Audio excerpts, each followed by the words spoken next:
On my birthday, I received a text message from Brendan saying that Charlie had returned and we should get a divorce. I replied, "You should kneel down and beg me." The next day at noon, Brendan finally returned home. I was sitting on the sofa eating spicy snails, which I knew he hated the smell of.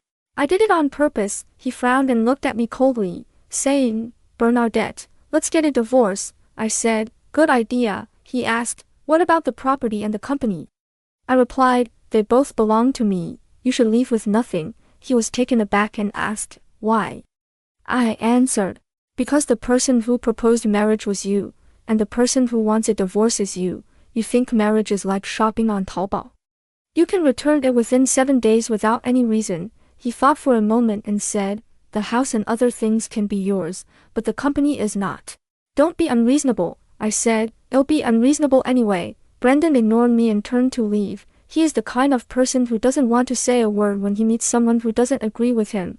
I said, "Goodbye," but he didn't reply. That afternoon, he sent me a divorce agreement. I glanced at it and saw that the property belonged to me, the company belonged to him, and he would compensate me 5 million yuan. It was fair, but what about the 3 years I had spent with him?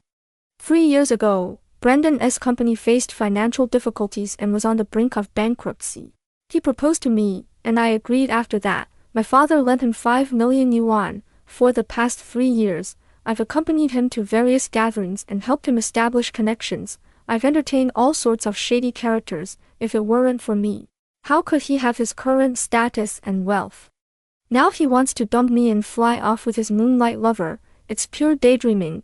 Back when I married Brendan, it was a result of weighing the pros and cons. My father never went to school. He started his business with coal mining, which is what people call a coal boss. Because of his low social status, no matter how much money he made, he was always looked down upon in the circle. So he sent me to a prestigious school to learn various skills, hoping that I wouldn't be looked down upon, but it didn't work.